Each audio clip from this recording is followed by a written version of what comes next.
shadowed realm of the Rakshasas. Thunder cracked, volcanoes raged, and the earth itself trembled.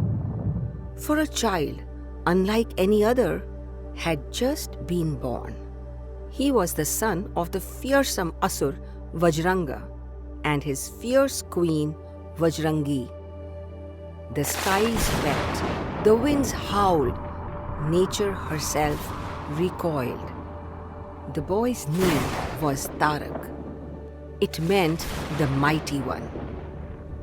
He grew at an unnatural pace, his body like stone forged in fire, his gaze sharp as lightning.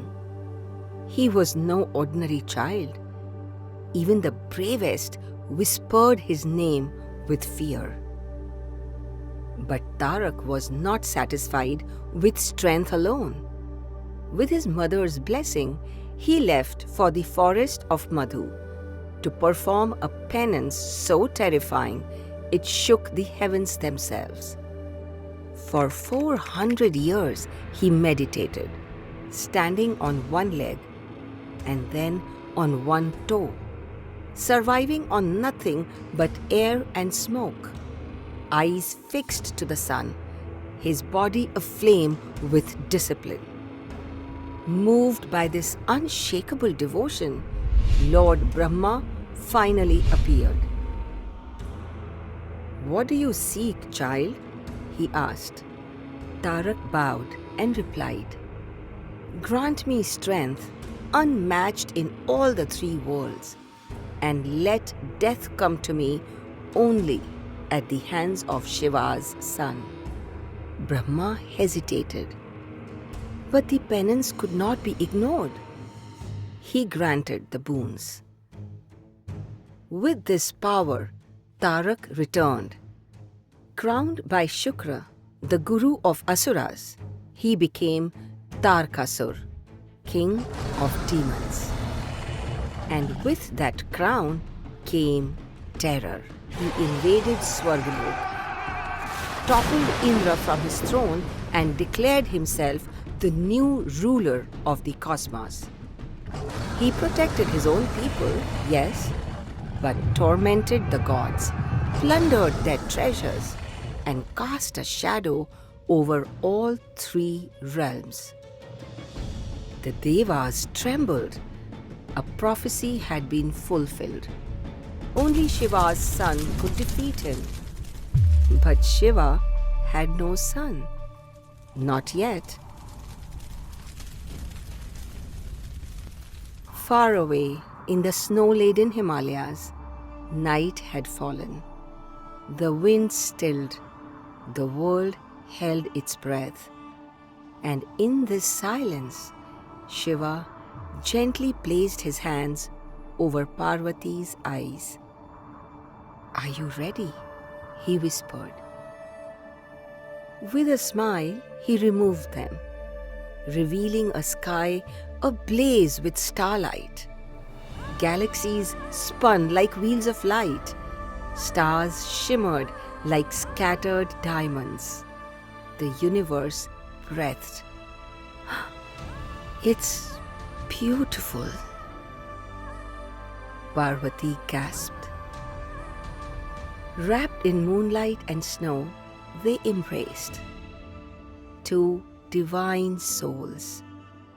One eternal love. But their moment of bliss was shattered. From the swirling mist, a figure stepped forward.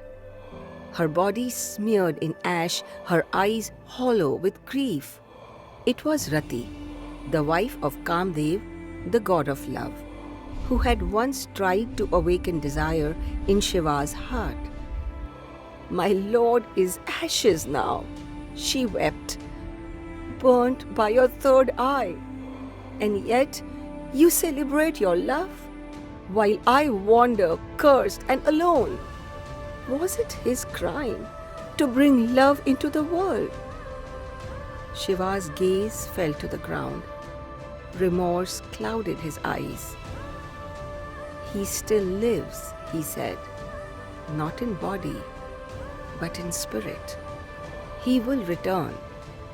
In Dwapar Yuga, he will be born again as Pradyumna, son of Krishna and Rukmini. And you, Rati, you shall be Mayavati. You will find each other again. But Rati's sorrow turned to fury. That is yugas away, she cried. Why must I suffer for ages? And in that moment of pain, she cursed. Until I am reunited with my Kamdev, you, Parvati, shall not bear a child. A dreadful silence fell. Even Nandi froze. Parvati's smile faded. Shiva stood still. The cosmos rippled with shock. The gods above gasped, and the stars seemed to dim. A curse had been cast, and the fate of the universe had just shifted. In the quiet cradle of Himalayas, Parvati stood alone, her heart heavy with a curse, as the universe waited for a miracle. Hidden beneath the snowy peaks, she watched a mother snow leopard play with her cubs. A bittersweet smile tugged at her lips, but her eyes welled with unshed tears. The curse of Rati echoed within her, a childless fate, despite her boundless love. Just then, a gentle voice broke the silence. It was Nandi. He stepped forward with reverence. "O Divine Mother," he said, "you are Jagat Janani, Mother of the universe. No curse can dim your eternal light." Parvati said nothing, but a flicker of hope returned to her eyes. Far above, in the halls of Swargalok, Tarakasura's tyranny thundered on. The gods, desperate, gathered once more at the feet of Brahma. If not Parvati, they asked, then who can bear the child destined to destroy Tarak? The only one who can hold Shiva's divine seed is Goddess Ganga. And so, radiant like moonlight on water, Ganga agreed. With the help of Agni, Shiva's ascent was entrusted to her. The 5 elements, air, fire, water, earth and space, blessed the union. And on the 6th day of the bright fortnight of Margashish, in a quiet forest of Saragrass, a miracle unfolded. A divine child was born, his skin glowing like 1,000 suns, his eyes bright as dawn. The world paused. Celestial drums thundered, fragrant winds swept through the cosmos, flower petals rained from above. The gods rejoiced. Vishnu smiled. Brahma blessed him. The cosmos exhaled. They named him Skanda, also called Murugan, Kumar, Shanmukha. He was the son of Shiva and Shakti, commander of the divine armies, the flame that would end darkness. The Kritikas, luminous maidens from the Pleiades constellation, descended from the sky. "We will raise him," they said, cradling the radiant child in their arms. Skanda's childhood was unlike any other. He leapt through clouds, he played with lightning, he smiled at storms. But soon, destiny stirred. He climbed a mighty peak where thousands of demons ambushed him. With a single flash of his celestial spear, he struck them down. The mountain trembled and shattered beneath his feet. Then came Indra, furious and unaware. He hurled his thunderbolt, but Skanda only smiled.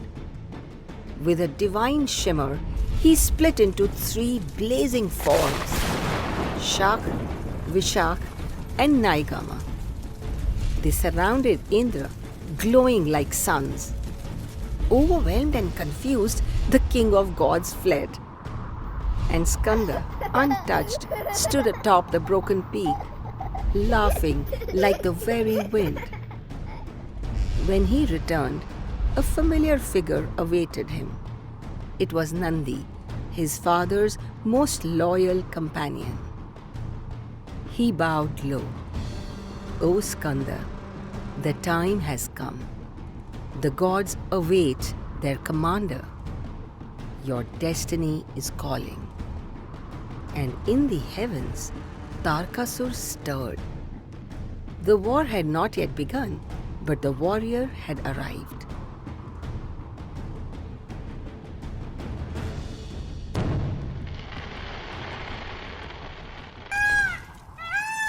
A golden chariot tore through the sky.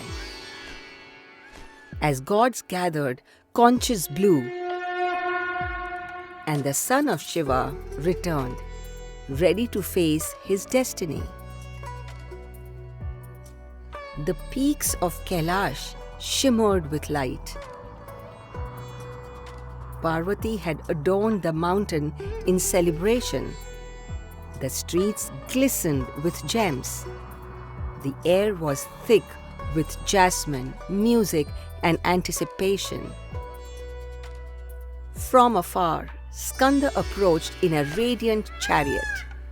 The sky thundered with drums. Apsaras like Rambha danced in joy. Sages, gods, siddhas, and even Vishnu himself had gathered.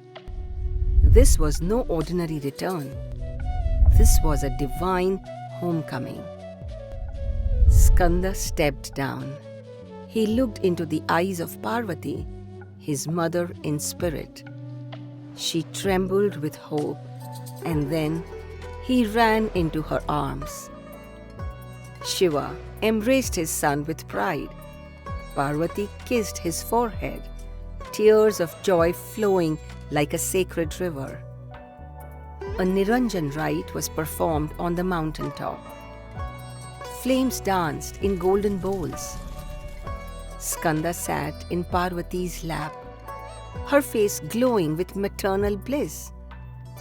He leapt into Shiva's lap, tugging playfully at Vasuki, bringing laughter to gods and sages alike.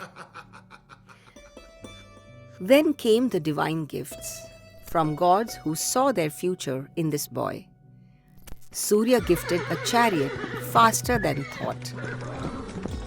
Kuber gave his shining mace. Indra offered Airavat, his majestic elephant. Shiva placed the mighty bow Pinak in his hands. And from Twastra, a celestial city and throne near Kailash itself. Finally, Vishnu stepped forward and crowned him Senapati, supreme commander of the divine armies. Skanda, radiant and young, now ruled with the suzerainty of the universe.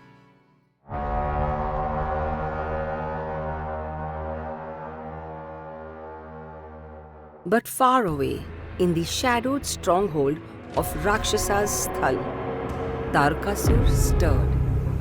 He had heard of Skanda's return, and he laughed, a roar that cracked the skies.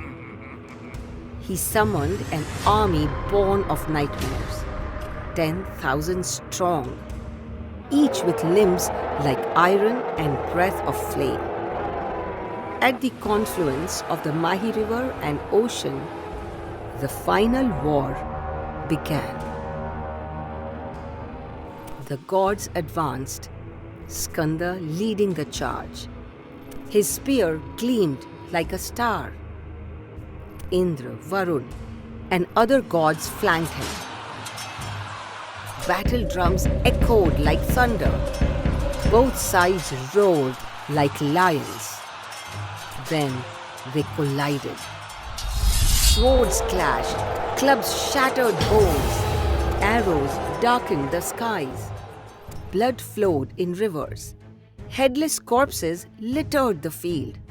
Vultures and jackals circled. Indra struck Tarka with his thunderbolt. The Asur fell, only to rise again and impale Indra with his own weapon. Indra collapsed. Panic spread. The gods faltered. But before chaos consumed them, Veerbhadra, the fierce servant of Shiva, arrived. With his ganas, he attacked Tarak, tridents flying like lightning. Still, Tarak endured. Enraged, Veerbhadra invoked Shiva's name and struck again. But Shiva appeared and halted him. "It is not your battle," he said. "The son must end what the father began." Then came Skanda. He bowed before his parents, invoking their blessings, and charged. The final duel began. Skanda versus Tarakasura. Spear met spear, blow met blow. Both warriors invoked mystical mantras, Vetalik, Khecharka, Praptika, each enhancing their power. They struck each other's hearts, heads, and limbs. Skanda fell unconscious once, but rose again, fierce as a lion, unstoppable. With the brilliance of Shiva pulsing through his spear, he finally shattered all of Tarka's limbs. And with one final divine thrust, he pierced the heart of the Asur. Tarakasura fell. The earth shook, the skies lit up, and silence spread before joy erupted. The Asur army crumbled. Many fled to Patal. Some surrendered. Others vanished into the shadows. The gods wept with joy. The heavens rejoiced. Back in Kailash, Shiv and Parvati embraced their son again. He had not only fulfilled his destiny, he had redeemed a world once lost. They kissed his head and held him close. Skanda's name became immortal, echoing across lands and ages. Murugan, Kartikeya, Shanmukha, Kumara, the son of Shiva and Shakti, the boy who became a god, the god who became legend.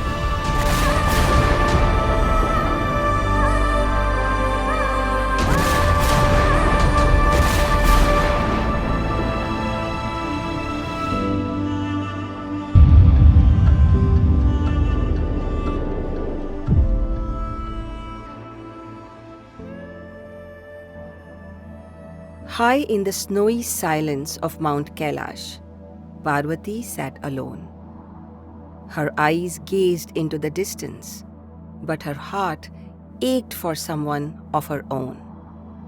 It had been a long time since Kumar, her beloved son, had left to serve the heavens. fighting battles as the commander of the gods. And Shiv? He had vanished once again, lost in deep meditation somewhere in the boundless Himalayas, far away, beyond the reach of emotion. The mighty Shiv Ganas served her, yes, but they were not hers. Their loyalty belonged to Shiva.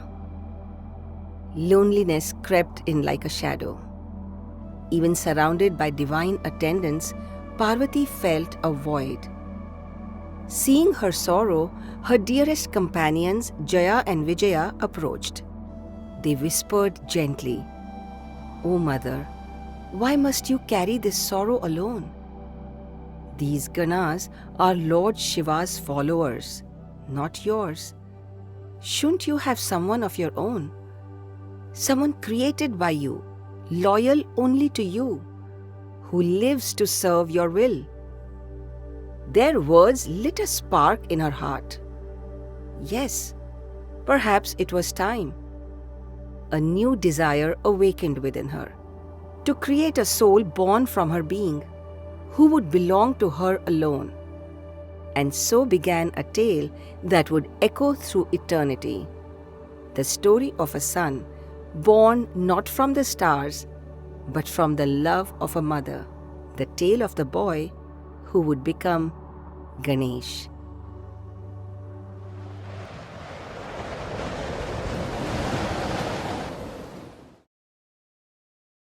One serene morning, as the birds sang and the breeze whispered through Kailash's peaks, Parvati prepared for her sacred bath. She called Nandi the loyal bull of Shiva. "Guard the door," she said kindly. "Let no one enter until I say so." Nandi bowed with devotion and took his post. But before long, Shiva returned, and without hesitation, Nandi stepped aside. Parvati, caught unaware in a private moment, felt a wave of embarrassment rush over her. She turned away in surprise and scolded Nandi, hurt in her voice. "Oh Nandi, I asked for one simple thing." But Nandi, humble as ever, replied, "O Mother, how could I stop my Lord? Shiva is my master." Parvati turned away. A deeper sadness gripped her heart. In this house of gods, did no one belong truly to her? Remembering the words of Jaya and Vijaya, a powerful resolve awakened inside her. "I will create someone," she whispered to herself. "Someone who will listen only to me. Someone whose loyalty can never be swayed." From the golden turmeric paste on her divine skin, she began to mold a figure with her own hands. A beautiful, glowing boy with gentle features and a strong frame. And then, with her divine breath, she brought him to life. The boy opened his eyes, bright, innocent, and full of devotion. He looked up at her and smiled. Parvati clothed him in silk, adorned him with jewels, and kissed his forehead with love. "You are my son," she whispered, "born from my soul.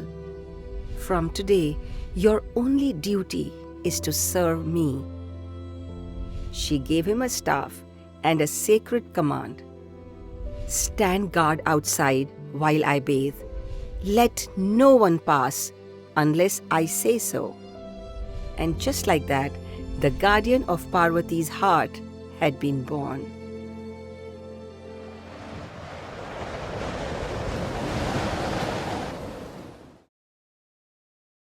Outside her chamber, Ganesh stood proudly, firm, focused, unshaken. He gripped his staff with both his hands, his young face set with quiet strength. Then Shiv returned. The Lord of Kailash, unaware of the boy's birth, walked calmly toward Parvati's chamber. But Ganesh blocked his path. "You cannot enter," he said firmly. Shiv paused. "And why not?" he asked. "My mother is bathing. She has forbidden anyone to enter," replied Ganesh. Shiv raised an eyebrow. "Do you not know who I am? I am Shiv, the master of this house." But the boy did not move. "My duty is to my mother," he said, and without warning, he struck Shiv. Once, then again. A stunned silence followed. The Ganas froze in disbelief. Had someone struck Shiv? The mountain air tensed. The winds themselves held their breath. A divine clash was about to unfold, a storm no one could have predicted.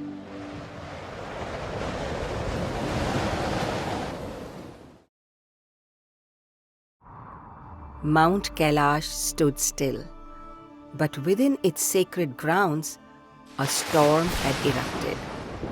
A boy, barely born, now stood between the Lord of Destruction and his own home. And Shiv, more surprised than furious, paused. His eyes narrowed, his pride wounded. "Who is this arrogant child?" he thundered. Turning to his Ganas, he ordered, "Teach him a lesson. Show him what defiance costs." The Ganas surrounded the boy, their voices harsh. "Step aside. Who are you to block Shiva's path?" But Ganesh stood tall, his voice calm, his resolve unshaken. "And who are you, little footman of a big god? I serve my mother, and I will not move." Insults flew, tempers flared. The Ganas warned, "We are sparing you now, out of courtesy. But try our patience again, and you will be crushed." Still, Ganesh laughed. "Leave now," he said, "or live forever in shame." Embarrassed, confused, the Ganas turned back to Shiv. Their voices trembled. "He's not ordinary. We hesitate because he feels like one of us." Shiva's face darkened. "You call yourselves warriors, and yet you retreat before a child?" Fury burned in his voice. "Go back. Drag him away by force if you must." The Ganas returned, shouting threats, swinging clubs, mocking him, taunting him. "You jackal in a lion's skin. Let's see how loud you laugh when we are done." But Ganesh didn't flinch.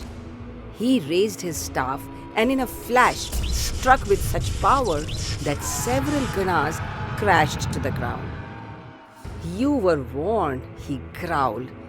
"Now feel the wrath of Parvati's son." Bones cracked, weapons shattered. Some fled limping, some begged for mercy. The battlefield had turned. In the eye of the storm stood one boy, born of a mother's love, fighting for her honor.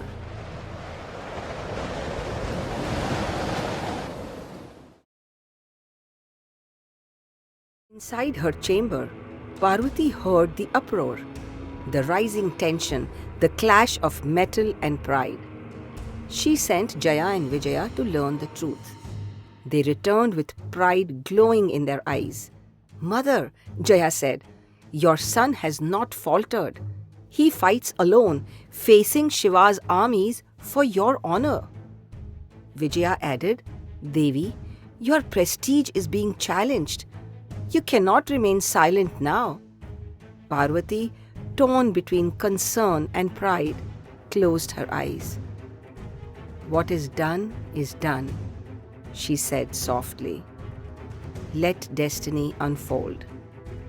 Then she sent word to her son. "Stand firm. No Gana of Shiva can defeat you." With his mother's words in his heart, Ganesh straightened his turban, tightened his grip, and faced the next wave. "To your lord you are bound," he declared. But to my mother, I belong.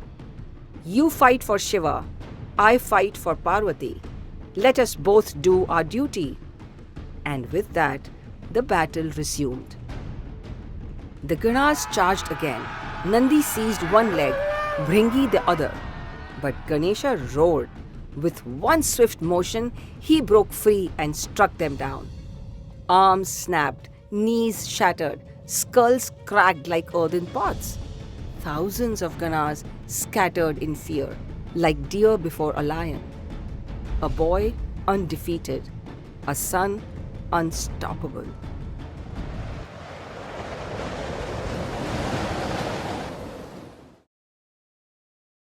Kailash trembled. News of the chaos reached Narad, who rushed to summon Vishnu, Indra, and the gods. Even Shiv turned to Brahma and said, "There's a boy who defies me and defeats my Ganas. Only you can face him." Brahma, calm, curious, stepped forward. But as he neared the door, Ganesh grabbed his beard and mustache and flung him back. Even the Creator had been humbled. A gasp spread through the heavens. Enraged, Shiv summoned all his forces.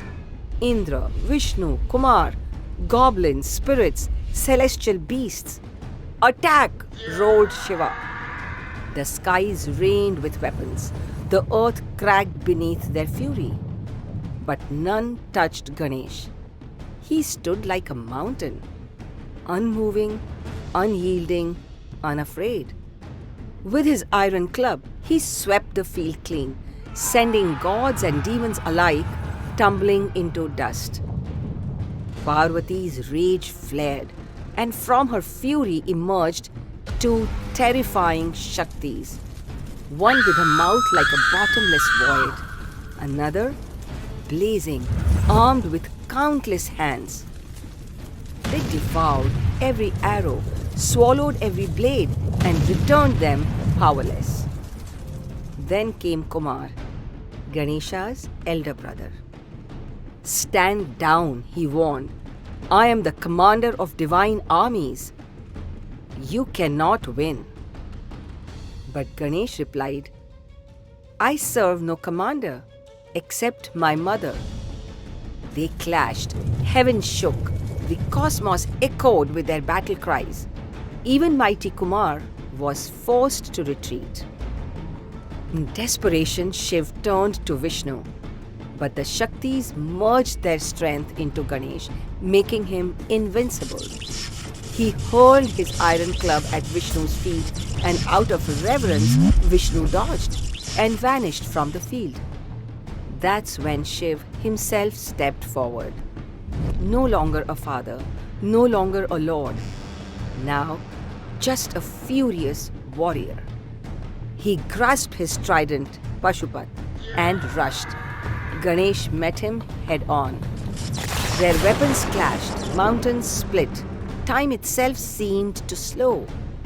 With one mighty blow, Ganesh shattered Shiva's trident and even struck down 5 of his hands. Then, picking up the fallen weapon, he turned it against the gods themselves. No one could match him. And then, in a swirl of chaos, Shiv saw an opening. With one final strike, swift and sharp, he severed Ganesha's head. Silence. Not a sound, not a whisper. The boy was gone. The battlefield stood still. Even the wind forgot to blow. Even the gods forgot to breathe. And the world waited.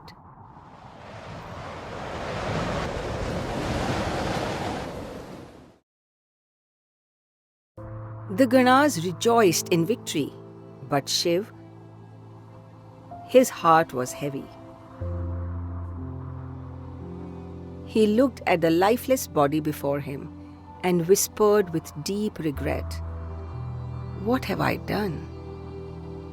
Parvati stood frozen, her eyes filled with grief, her hands trembling, her heart shattered beyond words. In that unbearable moment, her sorrow turned into fire. A cry, raw and thunderous, rose from her soul and echoed across the heavens. From her divine body burst forth a legion of terrifying goddesses, her Shaktis.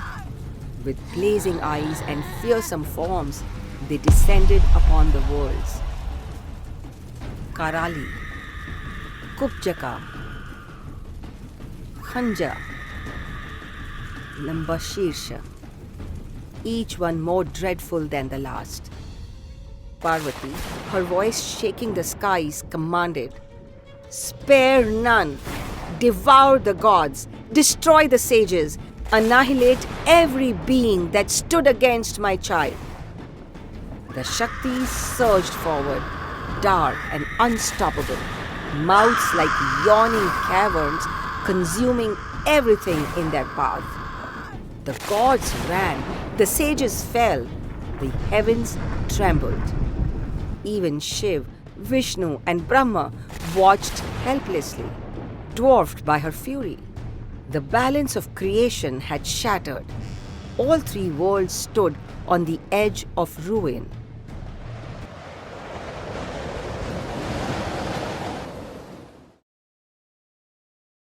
In desperation, Narad approached the trembling trinity, Shiv, Vishnu, and Brahma. "Only the mother," he said, "only Parvati's mercy can restore peace." Humbled, grieving, the gods folded their hands and walked to her feet. Their crowns lowered, their voices soft. "O Divine Mother," they said, "you are the first, the creator, the preserver, the destroyer. It is you who breathes life into the cosmos, and it is you who can calm the storm. Forgive us. We will bring back your son. Let harmony return to this world." Parvati's burning gaze softened, but her voice still thundered with resolve. "If my son returns to life, if you accept him, not just as a son, but as your commander, your equal, only then shall peace return." Shiv bowed his head. "So be it," he declared. At once, the gods lifted the lifeless body of Ganesh. With reverence, they journeyed north, to a place of sacred rivers and pure winds. There, gently, they washed his body clean. The water sparkled, the air turned still. Nearby, a mighty elephant stood, noble, one-tusked, glowing with quiet strength. Without hesitation, the gods offered a prayer and took the elephant's head. They placed it gently upon the boy's form, whispering Vedic mantras, sprinkling holy water, and invoking the breath of life. And then, miraculously, the boy stirred. His eyes opened, bright and calm. His face now majestic with an elephant's grace. His skin glowed with a reddish hue. His aura radiated power. He had returned, not as a child, but as a god.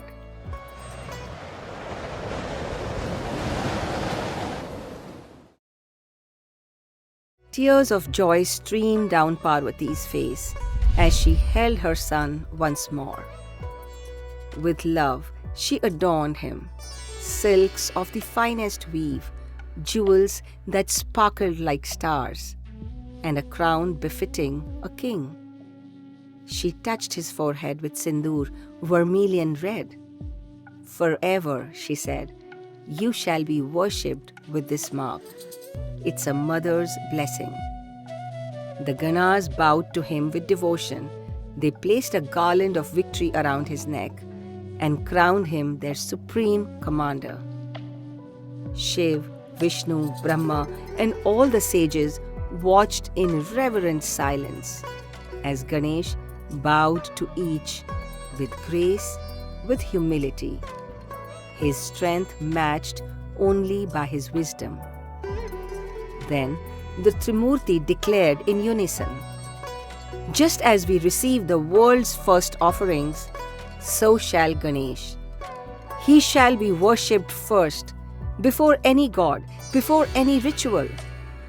He is the remover of all obstacles, the guardian of all beginnings." Parvati smiled, her heart full. She blessed her son, saying, "Whoever honors you with flowers, sandalwood, food, or faith shall succeed in all they do. Wherever your name is chanted, there will be peace." And so it was. Across the heavens and throughout the earth, celebration erupted. The gods rejoiced, the worlds were healed, and a new god was born, Ganesh. Son of Shakti and Shiv, Lord of beginnings, guardian of dreams, and the beloved remover of obstacles. From that day on, no prayer begins without his name. No journey starts without his blessing. For he is the God who was made from love, forged in battle, and reborn through grace.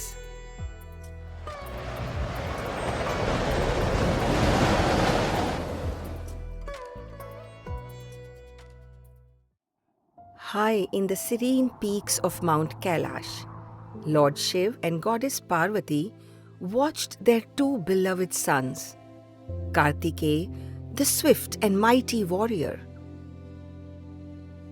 and Ganesh, the gentle and wise protector.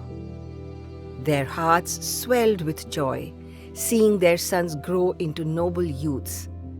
But now their thoughts turned to marriage, the next chapter of their sons' lives. One day, Shiv and Parvati expressed their wish. "Our beloved sons, the time has come for you both to marry. But who among you shall marry first?" Kartikeya stepped forward confidently. "I am the elder. I shall marry first." Ganesh quickly countered, a playful smile on his face. "No, I shall marry first." Their gentle banter turned into friendly quarrels, leaving even the gods amazed at their eagerness. Seeing this, Shiv and Parvati smiled lovingly, then declared a simple test, fair to both. "Whichever of you first circles the entire earth will be married before the other."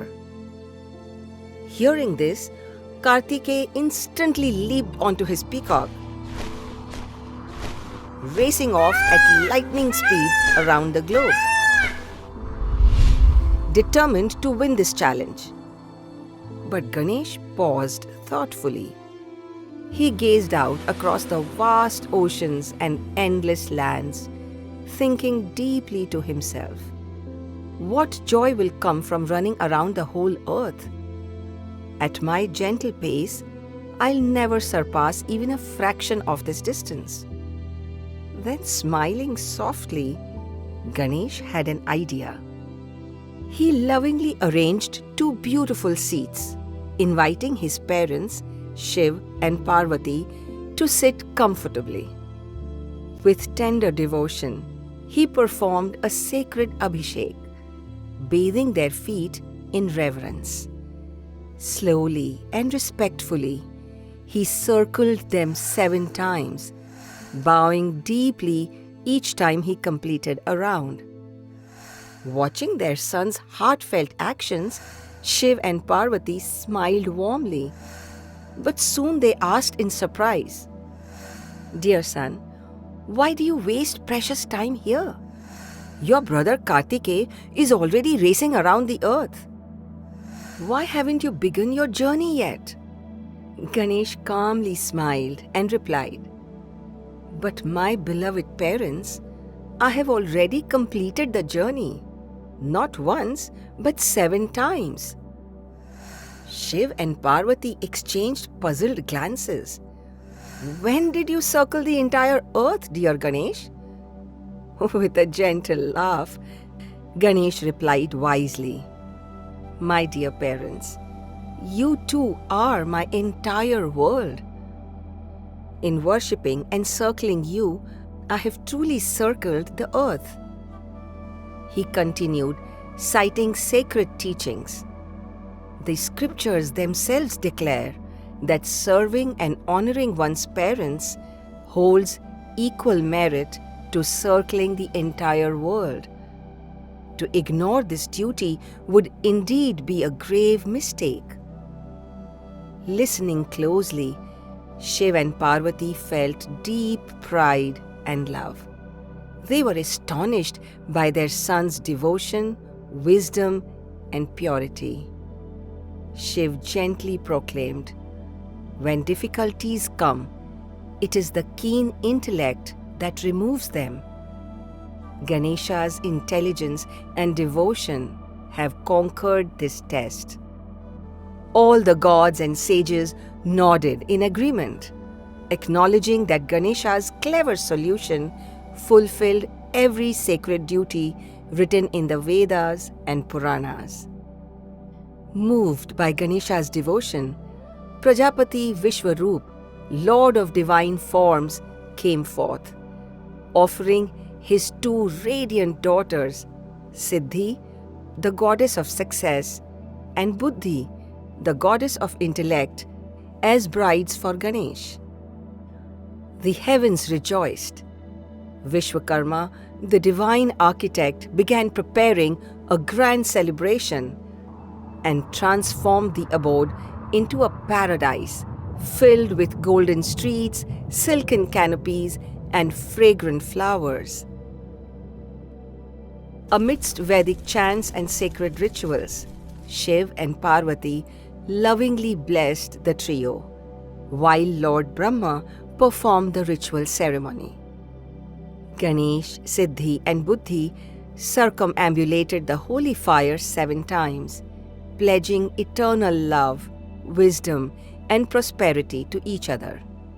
As the rituals concluded, heavenly music echoed across the cosmos, and celestial dancers filled the air with joy.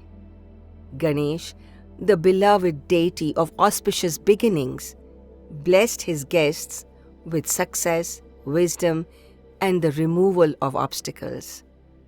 Soon Kartikeya returned triumphantly after circling the entire earth. But as he approached Mount Kailash, his eyes widened in surprise. The marriage ceremony of Ganesh was already underway. Stunned and puzzled, he stood watching the joyful celebration. He realized in that moment, speed alone is not everything. It is wisdom, love, and devotion that truly wins the heart of the universe. Jai Ganesh.